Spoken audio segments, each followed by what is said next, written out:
Hey guys, so I got some sad news to report here. Back on January 4th, late night, father reportedly shot his daughter in self-defense. Before we get into that, I really want to kind of highlight why I bring these stories to you guys. Self-defense is something that's not often covered in the mainstream. It is often kind of talked about once and then never again. Once the final rulings are talked about, it's kind of never really actually fully discussed and people kind of forget about it.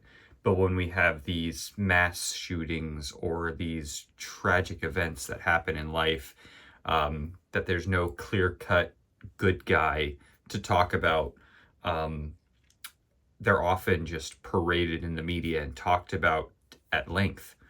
Whereas stories of self-defense are talked about once or maybe never, unless it's something that just can't be hidden. Um, and I always want to remind people to be vigilant and ready at a moment's notice, because at any time anything can happen. And sometimes it's things you wish would never happen, and I'm sure, well, I'd imagine most of the times it's things you wish would never happen, but some you wish you would never have to you never thought you would have to deal with in your life. For instance, a father having to shoot his daughter in self-defense. Let's get into that real quick. So this comes from us from Shreveport, Louisiana. The detectives of Shreveport came out for a domestic violence response. Reports of a shooting late at night on January 4th. A woman arrived at the Ochsner LSU Health with non-life-threatening, which is really the silver lining of this whole situation, gunshot wound to her leg. This is another situation where a parent, fearing the worst, shot for a leg. I mean, great in the fact that he just wanted to hurt her, but legs are they're a great way to accidentally end life as well, but non-life-threatening in this case. So SPD says the woman told detectives she had been shot by her father, but it doesn't seem like she elaborated much more than that, for probably obvious reasons. Detectives then brought the father in for questioning. He claimed he shot her in self-defense. He says she threatened to kill him and then approached her trunk where he believed he carried weapons. Of course, father would probably know a little bit about her daughter and probably also taught her daughter to be vigilant, because father never wants his daughter to be at danger, so probably told her to be prepared. She probably, at least knows a little bit of the idea of some self-defense. So he believes that she carried a weapon in that car. So, fearing for his life, he retrieved his own gun and took action, shooting at his leg. Multiple witnesses corroborated this, the father's claim, and then also the police recovered a handgun from her belongings. So, in theory, his thoughts of that weapon being there were justified, as well, in my opinion, the claims of self-defense. So, of course, no charges are being filed for the father at this time, and he's been released from custody. It does look like the Shreveport detectives, police department, are really taking it at face value of looking like it is self-defense.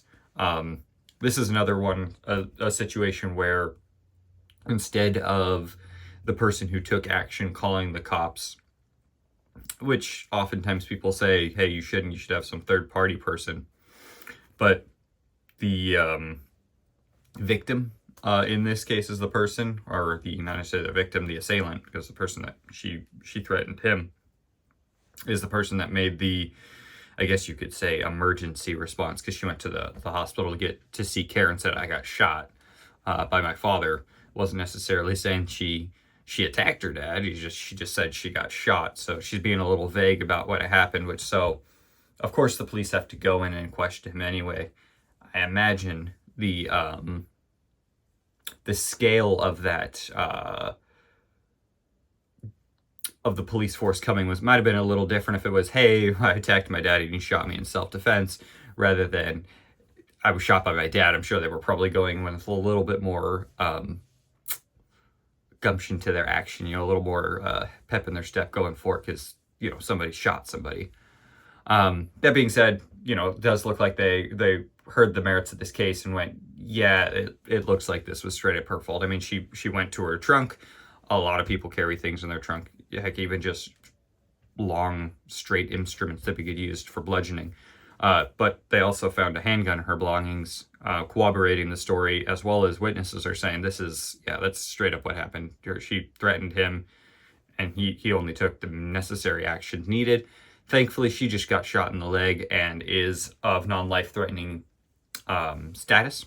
But this is also one of those things where it's like, those decisions you make at those split moments and change your life. I'm sure the relationship with his father and daughter are now strained fairly heavily, but I'm sure he's very happy that she's alive. Just, I'm sure, very distraught at the decision that he had to make to, in theory, save his life. I mean, she threatened his life with what it could be only presumed with the handgun that she was later to be found.